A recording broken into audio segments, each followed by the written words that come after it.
Soy Fernando Díaz Villanueva, hoy es 2 de mayo de 2021 y esto es La Contracrónica.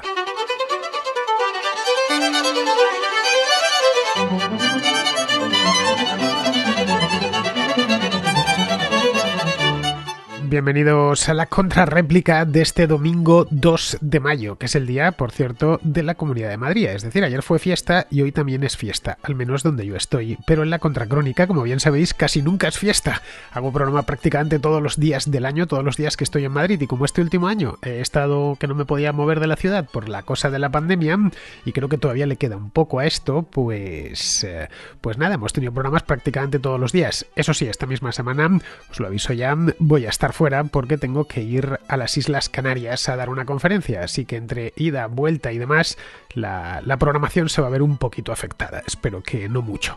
Bien, al margen de eso, hoy estamos en la contrarréplica que poco tiene que ver con mi viaje a las Canarias, así que si queréis enviar vuestras notas de voz, y vamos a tratar temas más del día porque traigo muchos retrasados de esta última semana. He metido alguno de fondo, pero vamos, son muchísimos los mensajes que me llegan, bien lo sabéis, porque sois vosotros quienes los enviáis y me gusta pasarlos todos en la medida de lo posible. La duración del programa es la que es, a pesar de que lo he alargado entre semana, me lo he llevado ya a 40, algunos días 40 y tantos minutos. Han salido contra crónicas de 3/4 de hora, pero bueno, merece la pena porque siempre es un gusto escuchar a los contraescuchas, tenerlos al otro lado porque traen temas interesantísimos como los que tenemos hoy. Así que si queréis participar, os voy a dar el número como hago todos los domingos. No tenéis más que enviar vuestra nota de voz de 1 a 3 minutos al siguiente número de WhatsApp. Apuntadlo bien: 690 82 7909 con el más 34 delante en el caso de que enviéis vuestra nota de voz fuera de España. Bien, pues dicho esto, ya sin más demora pasamos directos a la contrarréplica.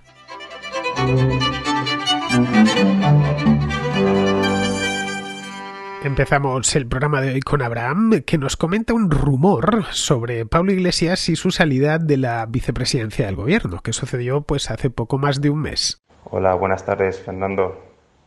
Recientemente ha llegado a mis oídos un rumor acerca de que a Pablo Iglesias se le ofreció un soborno cuanto más grande para que dejase la vicepresidencia y pudiese facilitar la llegada de las subvenciones de Europa a España. Me gustaría saber si tú habías oído algo parecido o qué opinión te merece.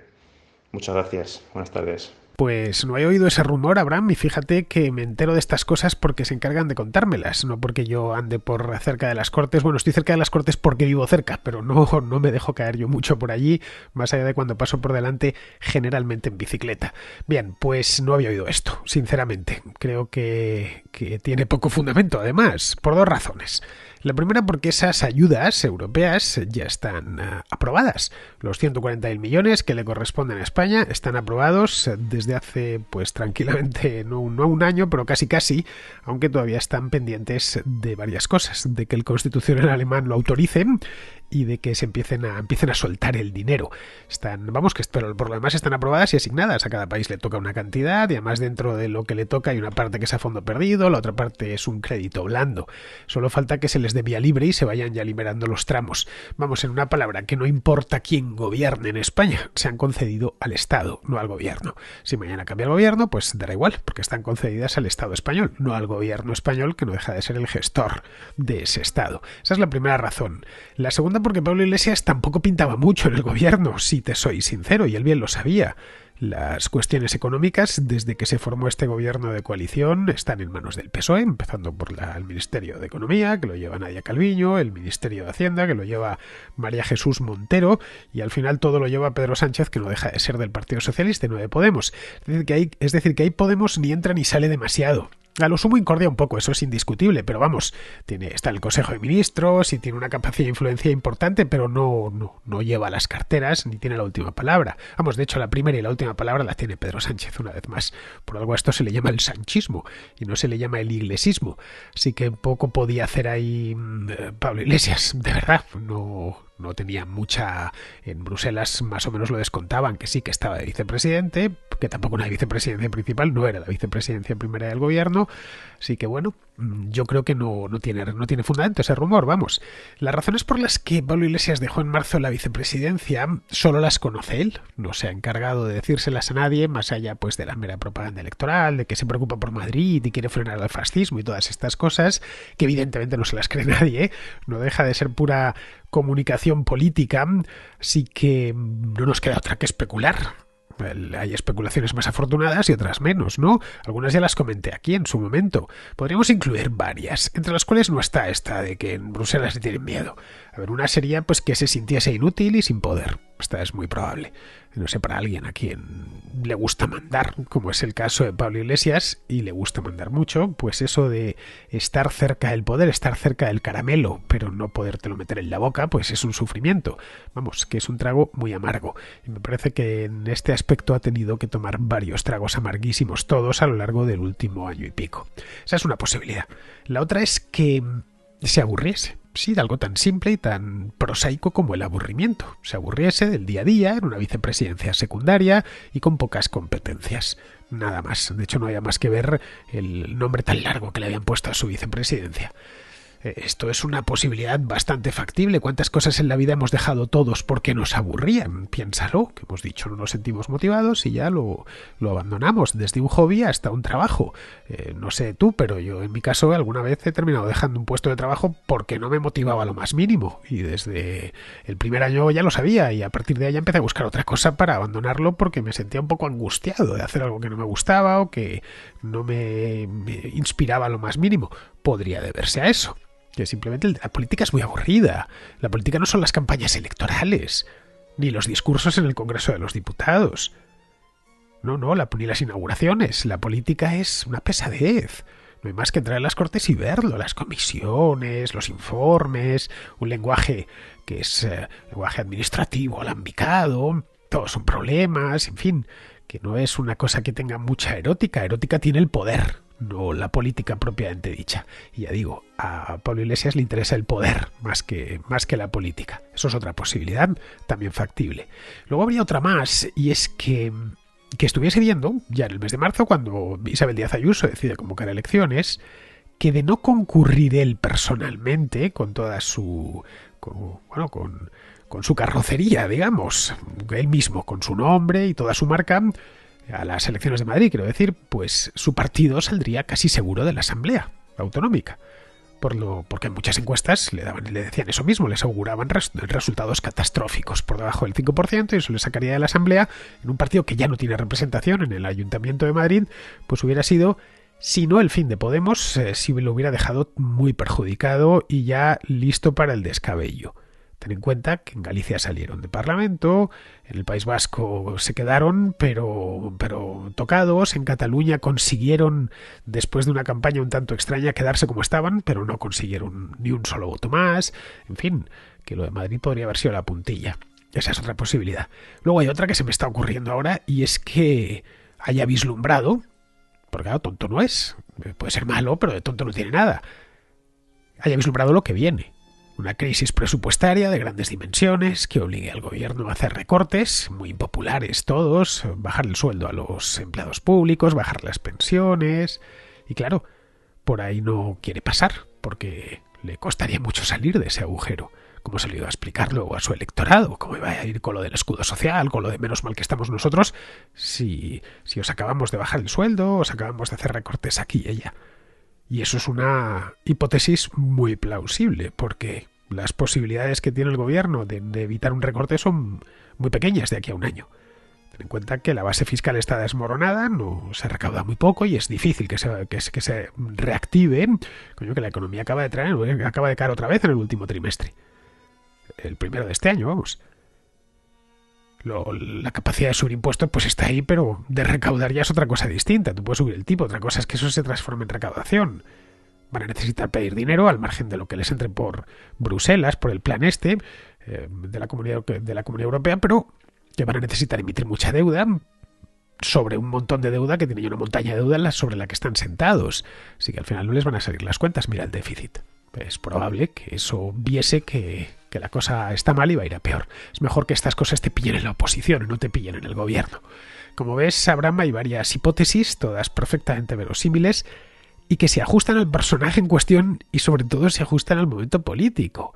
En Bruselas seguramente a Iglesias no les caiga simpático, vamos, eso está claro, les parecerá un radical tipo Alexis Tsipras, aquel griego, pero también saben de su debilidad parlamentaria. Solo tiene 35 escaños y con perspectiva negativa.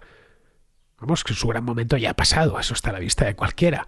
No sé, me temo que las preocupaciones en Bruselas pasan más por el propio Sánchez que por Pablo Iglesias. Bien, vamos ahora con Carlos de Valencia, que pregunta por la regulación horaria de la jornada laboral. Quería hacerte una pregunta respecto a uno de los temas que se levantaron en las preguntas de la contracrónica de China y el dinero digital esta semana, quiero recordar, que es sobre la regulación horaria de la jornada a nivel laboral en nuestro país. Tú eres firme defensor, como no puede ser de otra forma, de que está muy regulada, tanto a nivel sindical como patronal. Y yo lo corroboro porque he trabajado en varias empresas. Y era así en mi caso. Ahora, hay preguntas y comentarios de contraescuchas que dicen lo contrario, que su entorno no es así.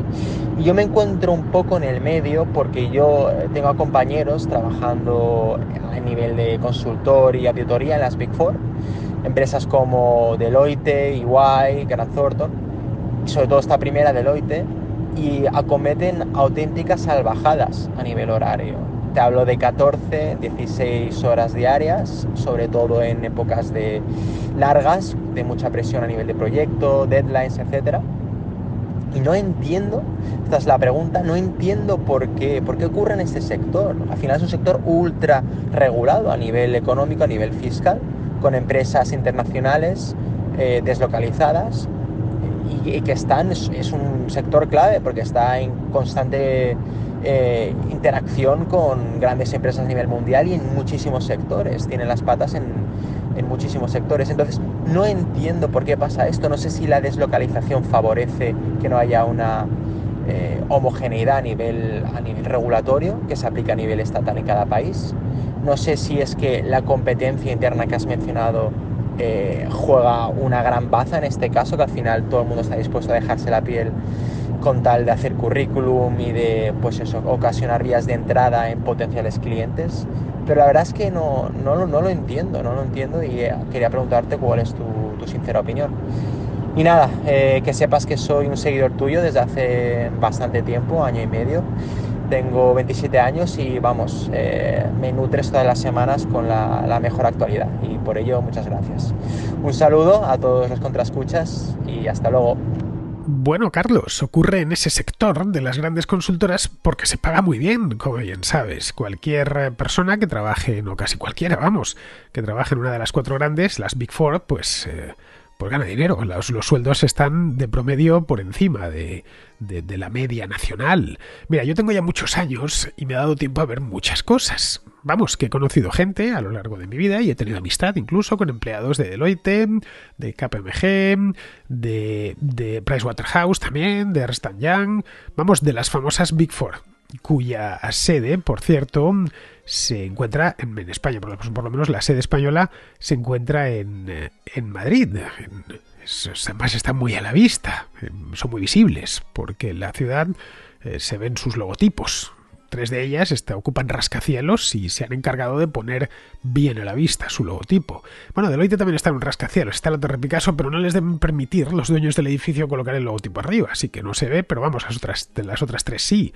Ernst & Young está en Nuevos Ministerios, en la torre está el Corte Inglés, y las otras 2, Pricewaterhouse y KPMG, están en las 4 torres, con 2 logotipos bien visibles, y como son tan altas, las más altas de la ciudad, pues se ven desde kilómetros a la redonda. Bien, por lo que yo he visto, la competencia interna, te insisto, yo nunca he trabajado allí, pero por lo que he visto a lo largo de mi vida, la competencia interna es despiadada. Entre los propios empleados, entre gente muy joven, de tu edad más o menos, 27, 28, 29 años, incluso a veces más joven, muy bien preparada, que salen de ICADE, que salen de las escuelas de negocio mejores de Madrid, como el Instituto Empresa o el IES, ya sabes, ¿no? Gente que viene con buenas notas y bien preparada y con ganas de ganar mucho dinero y de comerse el mundo. esta gente está dispuesta a echar las horas que haga falta, porque les pagan bien, y ya te digo que el que termine en cualquiera de estas consultoras, lo primero que valoran, por encima de cualquier otra cosa, es el dinero, lo cual es perfectamente legítimo, ¿eh? No tiene nada de malo valorar el dinero. Es necesario que haya gente así. El mundo merece la pena porque es diverso, porque hay gente para todo. Los hay dispuestos a cualquier sacrificio y renuncia con tal de ganar dinero, otros prefieren tener tiempo para sus hobbies o su familia, otros quieren certidumbre y tranquilidad. Bueno, estos suelen terminar todos en el sector público, y también por supuesto los hay vagos de 7 suelas, que no dan golpe y que a los 32 años siguen en casa de sus padres, quejándose en una terraza mientras toman cerveza de que no encuentran nada de lo suyo. Cuando les preguntas qué es lo suyo, te dicen que qué sé yo, la filología bíblica trilingüe o la antropología social. Claro, hacen bien en esperar sentados y con una cerveza en la mano, porque de lo suyo lo van a tener complicado. Así que el punto es, ¿quién es el Estado para decir a estos chicos tan ambiciosos cuántas horas tienen que trabajar? Se las compiten entre ellos.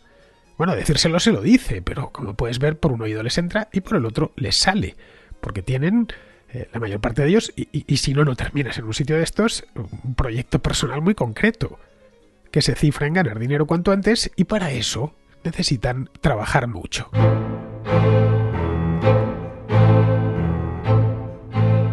Seguimos con César, que es de Murcia y que nos trae el tema este de los criterios de vacunación. Y quisiera traer a colación el tema de las vacunas.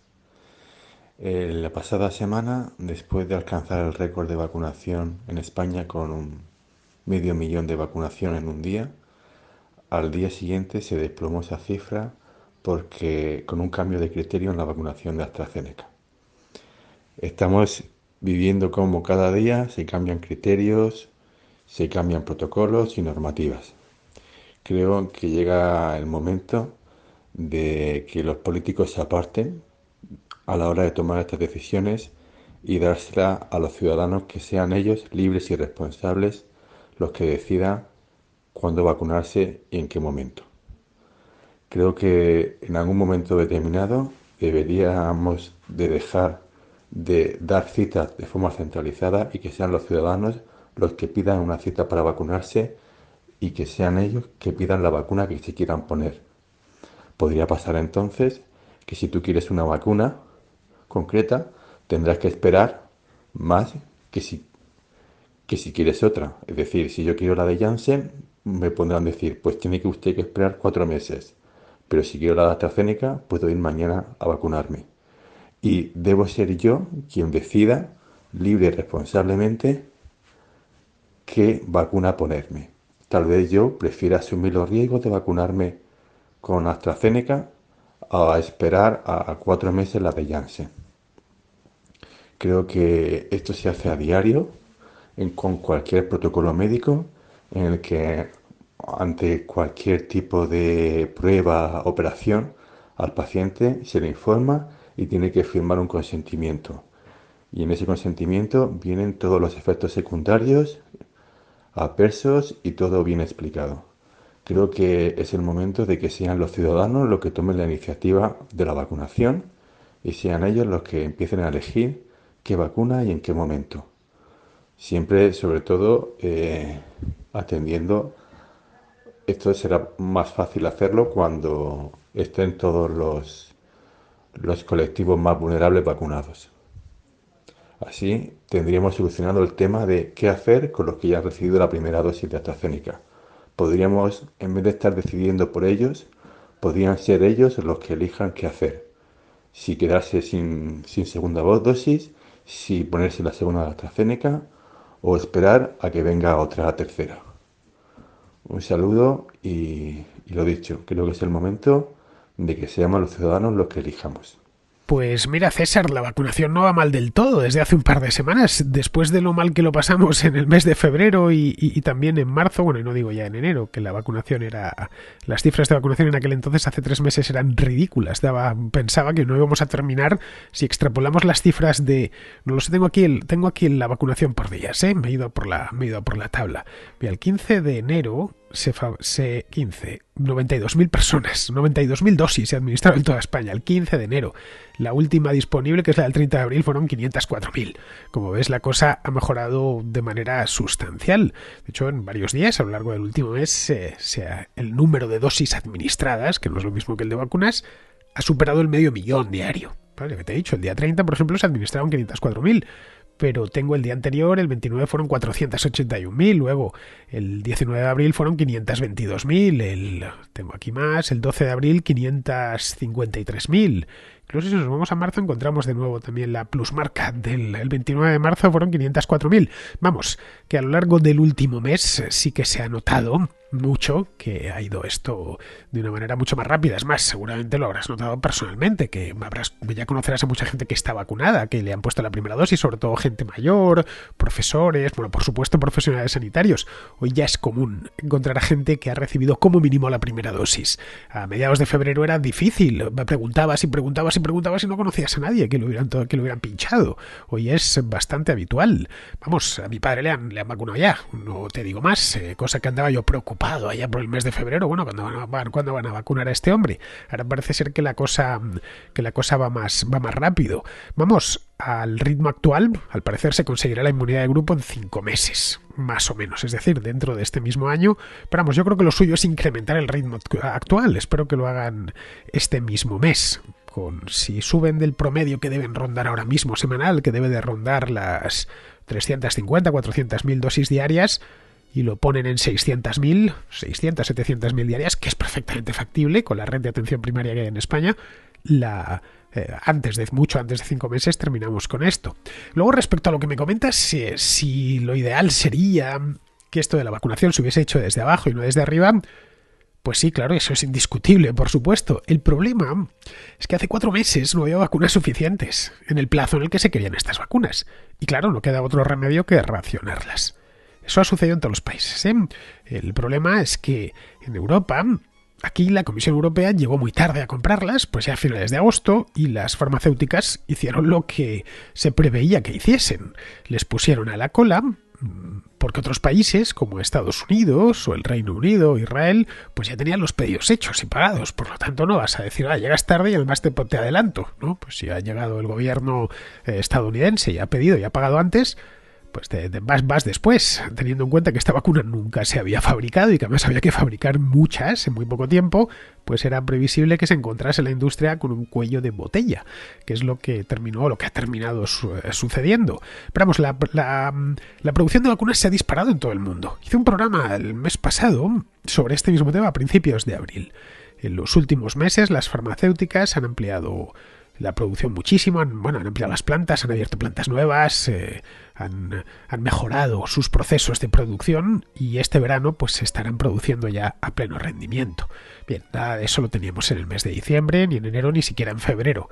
Claro, ten en cuenta que estamos hablando de números gigantescos, miles de millones de viales llenos de la vacuna, de componentes que deben de poner en el mercado cuanto antes. Las vacunas, aunque lo veamos desde fuera, un frasquito de cristal minúsculo con una especie de agua dentro, no, es un producto realmente complejo. No es fabricar pinzas para tender la ropa. Necesitan una serie de ingredientes que han de ser fabricados antes, que van desde compuestos químicos hasta el vidrio específico de los viales, o las mismas jeringuillas. La vacuna no te la puedes beber. Te la tienen que poner con una jeringuilla, la jeringuilla hay que fabricarla. Y hay una demanda, los fabricantes de jeringuillas están haciendo su agosto. Son muchos los actores que entran en juego en este tema, como puedes ver, y eso ha puesto muchísima presión sobre la industria. Al final, como ya he dicho en más de una ocasión aquí, sobrarán vacunas. Eso ya lo verás. Bien, vamos ahora con Jorge de Sevilla, que tiene una pregunta sobre el impuesto de sociedades. Realizo mi aportación económica a través de iVoox a tu proyecto y es un placer hacerlo. Te conozco desde hace un par de años y desde hace aproximadamente año y medio realizo mi contribución. Me dirigí a ti por primera vez hace un par de semanas a propósito de las guerras de Yugoslavia. Te propuse el tema, sé que fue un desastre de mensaje demasiado largo, me fui por los cerros de Úbeda y bueno, si aún así te parece interesante lo reformulo y te envío de nuevo. En todo caso, el motivo de este mensaje no es ese, sino preguntarte a propósito del programa que hiciste la semana pasada, que hablaba sobre el impuesto de sociedades, esa propuesta de impuesto de sociedades plano, entre comillas, o mínimo. Hubo un momento en el programa en el que no pasó desapercibido para mí el hecho cuando indicaste el impuesto de sociedades en dos países especialmente, en Alemania y en Francia, siendo Francia más alto aún que Alemania. Pero en todo caso siendo muy altos y con diferencia más altos que España. A ese respecto, eso me dejó dubitativo porque ¿cómo es posible que ese impuesto de sociedades tan alto se está aplicando en países con unas economías bastante fuertes, es más, siendo Alemania la más fuerte de la zona euro, y no parece que sea un obstáculo o sea un problema para el despegue o para la fuerza y que esta economía sea tan pujante como especialmente, ya digo, la alemana? Esa es mi pregunta. No parece que sea un obstáculo, a pesar de un impuesto de sociedades tan alto. Quizás la clave está precisamente en esa cortilla, a pesar de. Pero quisiera preguntártelo a ti y a ver qué opinión te merece. Un saludo, Fernando. Bueno, Jorge, las empresas alemanas ya están ahí, no hay que atraerlas. El impuesto de sociedades es muy útil para atraer capital.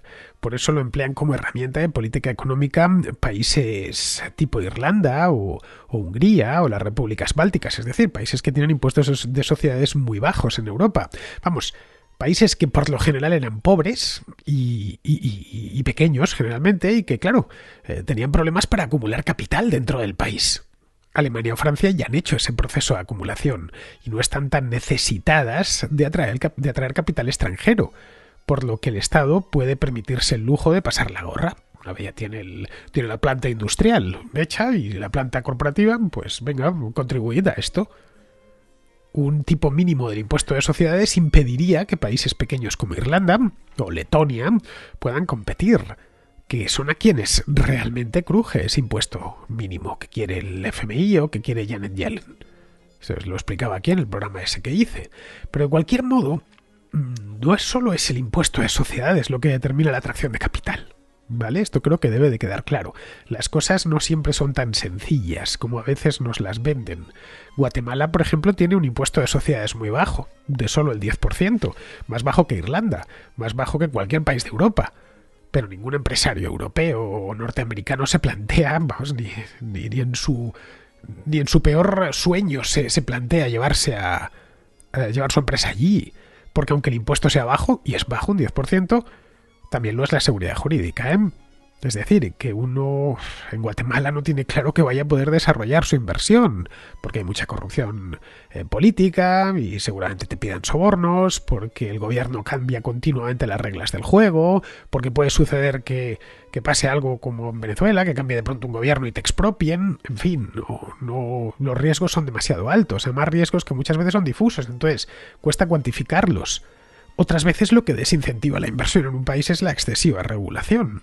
Es decir, pagas poco impuesto de sociedades, pero luego tienes que cumplir regulaciones draconianas de todo tipo, medioambientales, laborales, etcétera, que eliminan la ventaja fiscal. Eso es lo que sucede, por ejemplo, en España.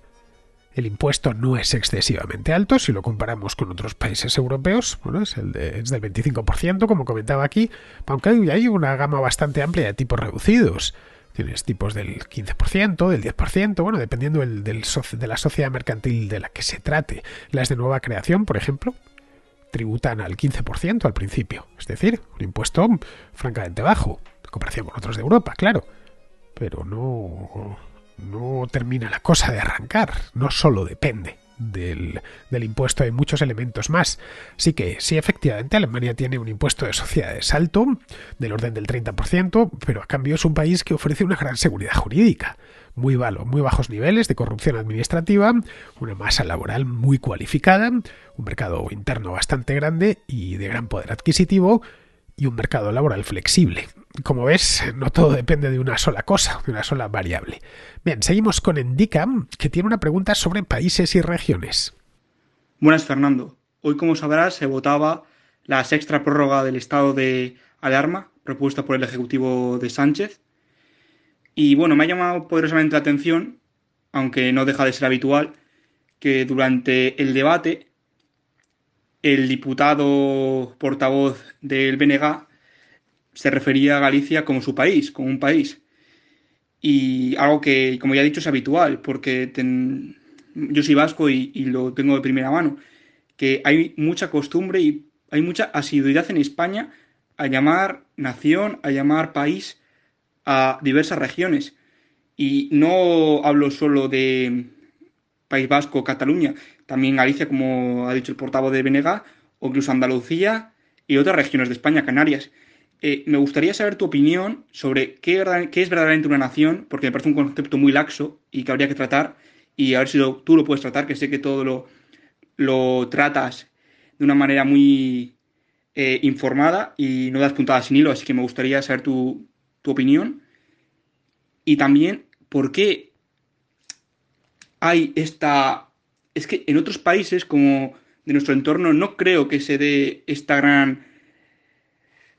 que sea tan habitual o que siquiera se dé llamar nación o llamar país a las regiones. O sea, considero que, por ejemplo, en Reino Unido, por supuesto, que se hará con los nacionalistas escoceses, pero en otras partes, en otros países de la Unión Europea o del continente europeo. Por cierto, gracias por el contenido que nos haces llegar día a día y por tu espléndido trabajo. Un saludo.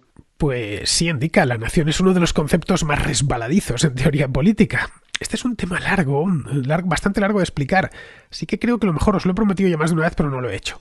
Lo mejor es que os haga un vídeo monográfico sobre este tema. Algo así como qué es una nación, para qué sirve y cómo, qué es lo que podemos entender por una nación. No sé, voy a hacer uno para una de estas pero me tengo que preparar un guión antes. Una de esas contraventanas que hago a menudo. Cuando tenga un rato me pongo con ella. Respecto a la nomenclatura propiamente dicha, que parece ser que has caído sobre ella. A ver, lo de país. Este es un término polisémico. País proviene del latín pagus, que también dio en castellano el término pago. Cuando dices, esto es el pago de no sé qué, el pago de no sé cuántos. Hay un vino por ahí que se llama el pago de Carra Ovejas, que lo he visto en alguna ocasión. No sé si lo tomáis en el País Vasco. Pero vamos, el pago, por estos pagos. Cuando dices, no, hacía mucho tiempo que no se te veía por estos pagos. Pues pagus y país provienen del pago y país provienen de la misma palabra latina. En castellano, en francés, en portugués, en catalán, dio país, aquello de pagus. Bueno, país con Y en francés. En italiano dio paese. En italiano también es polisémica, por supuesto. Un paese puede ser tu pueblo o puede ser el país Italia, un paese. Luego un país puede identificarse con un estado-nación, con una región histórica o a veces simplemente con una comarca. Si yo digo que España es mi país y que los españoles son mis paisanos, estoy tomando la acepción de Estado-nación. Si en cambio hablo del País Vasco, pues estoy hablando de una región histórica que está a caballo entre dos Estados-nación, España y Francia. Está el País Vasco propiamente dicho, lo que entendemos por País Vasco aquí, luego el País Vasco francés. Entiendo que los franceses dirán el País Vasco será su parte y la nuestra la llamarán el País Vasco español, no tengo ni idea. Podemos también hablar de, no sé, vinos o quesos del país. Pero no nos referimos a vinos o quesos de España o de Francia, sino de comarcas muy concretas. Si yo estoy en un pueblo de Valladolid, pongamos por caso, y pido un vino del país, me van a preguntar de qué bodega de Ribera del Duero quiero el vino. Como ves, bueno, podría ser, si está en Valladolid, podría ser de Rueda también. Como ves, eso de país es un concepto un tanto vago. En España, aparte del País Vasco, también tenemos el País Valenciano, que coincide con el antiguo Reino de Valencia. Aunque la denominación oficial es la de Comunidad Valenciana. Tengo entendido que allí se pelean bastante por la denominación. La oficial es Comunidad Valenciana, pero los nacionalistas dicen País Valencià, es decir, País Valenciano. Luego, en el caso del País Vasco, se emplea lo de país, yo creo que por acortar, ya que, como supongo que sabrás, lo que hoy es la Comunidad Autónoma Vasca, en el pasado fueron una serie de territorios con jurisdicciones propias. Estaba Guipúzcoa, Álava, Vizcaya. Bueno, esta última tenía a su vez otro territorio con jurisdicción propia, con su propia casa de juntas en su interior, que era la comarca de las Encartaciones, que está al oeste de Bilbao, muy cerquita. Las Encartaciones no se integraron en Vizcaya hasta el siglo XVIII, hasta finales del siglo XVIII. Así que se emplea lo de País Vasco, tanto en España como en Francia, País Basque le llaman allí, por abreviar. Bueno, en España también se le denomina Euskadi, que es un neologismo acuñado por Sabino Arana para referirse al País Vasco francés y al español. Luego ya posteriormente creo que crearon eso de Euskal Herria para incluir también a Navarra, lo que haría coincidir el término Euskal Herria con en vasco con el Baskonia, que se empleaba mucho antiguamente. En fin, que al final utilizamos País Vasco y Euskadi porque es lo más rápido. No le des más importancia. Las palabras están para hacerse entender y que te entiendan. No creo que haya que darle muchas más vueltas. Si los del BNG dicen que Galicia es su país, pues tienen razón, es su país. Como el mío son las calles de Madrid, si tomamos una acepción más local, ¿no? Si en cambio si cerramos la focal, pues tu país puede ser tu pueblo. Si la abrimos, pues es mucho más amplio, ¿no? Si la abrimos, Galicia también es mi país, al menos una parte de él, una parte especialmente bonita, por cierto.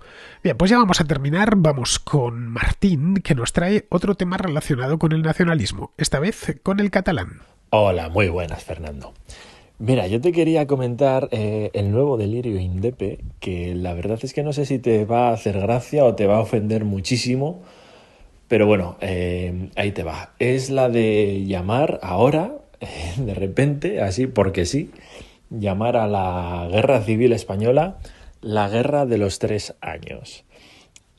¿Por qué hacen esto? Bueno, pues para dar como una imagen de que realmente fue una guerra entre Cataluña y España, o Castilla, que es lo que ellos dicen que es realmente España.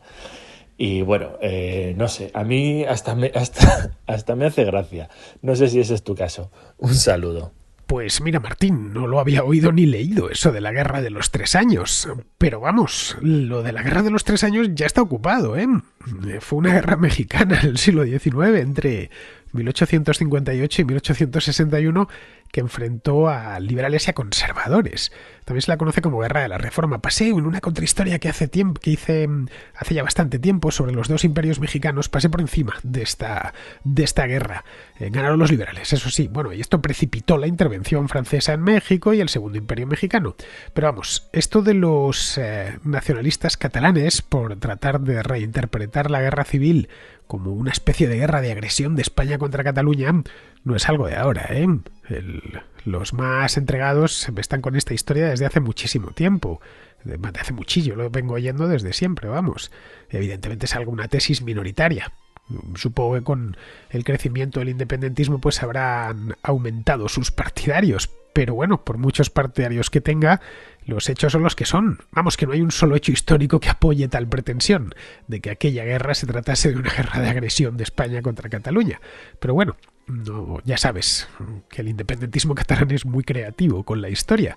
Han creado una escuela de, entre comillas, historiadores en torno a una cosa llamada Institut Nova Historia, que yo lo hubiera llamado Institut de Historia Creativa, porque sus teorías son directamente, bueno, iba a decir increíbles por supuesto, pero que parecen sacadas de un sainete, son hilarantes, ¿no? Yo a veces me pongo su página web solo para reírme, porque no tiene ni pies ni cabeza. Pero en fin, bueno, pues hasta aquí ha llegado la contrarréplica de hoy, queridos amigos, así que os emplazo a que regreséis por aquí mañana.